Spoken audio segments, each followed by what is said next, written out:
So வணக்கம் மக்களே. Tata Motors வந்து இந்த ஆட்டோ எக்ஸ்போ 2023ல டாடா கர்வ் அப்படின்னு சொல்லிட்டு ஒரு வெஹிக்கிளை அன்வீல் பண்ணியிருக்காங்க. இது இப்போ ப்ரொடக்ஷன் ரெடியாக இருக்கிற வெஹிக்கிள் இல்லை, ஆனால் கொஞ்ச நாளில் லான்ச் ஆகக்கூடிய ஒரு வெஹிக்கிள் தான் இது. ஸோ இது பெட்ரோல், அதாவது ஐஸ் இன்ஜின்லையும் வருது அண்ட் இவி ஆப்ஷன்லையும் வருது. இதில் பெட்ரோல் வெர்ஷன் பார்த்தோம்னா ஒரு 1.2 லிட்டர் பெட்ரோல் இன்ஜின் போட்டு வரும்னு சொல்கிறாங்க.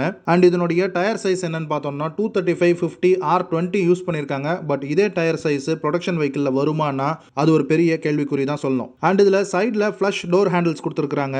அதுவும் ப்ரொடக்ஷன் வெஹிக்கிளில் வருமானா அதுவும் ஒரு பெரிய கேள்விக்குறி தான். அது போக ஸ்லோப்பிங் ரூஃப் லைன் கொடுத்துருக்காங்க. இந்த ஸ்போர்ட்ஸ் பேக் கூப்பே ஸ்டைலில் இருக்குது. ஸோ இது ஒரு நல்ல டிசைனு.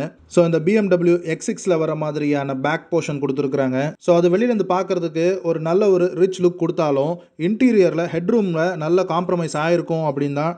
ஸோ இந்த டாடா கர்வ் வந்து ஒரு சப் காம்பேக்ட் ப்ரீமியம் எஸ்யூவியாக வரும் அப்படின்னு நம்ம எதிர்பார்க்குறோம். ஸோ மக்களே, இந்த மாதிரியான ஆட்டோமோட்டிவ் கண்டென்ட்டுக்கு மோட்டர் மாலையை சப்ஸ்கிரைப் பண்ணி சப்போர்ட் பண்ணுங்கள். டாடா, பபாய்.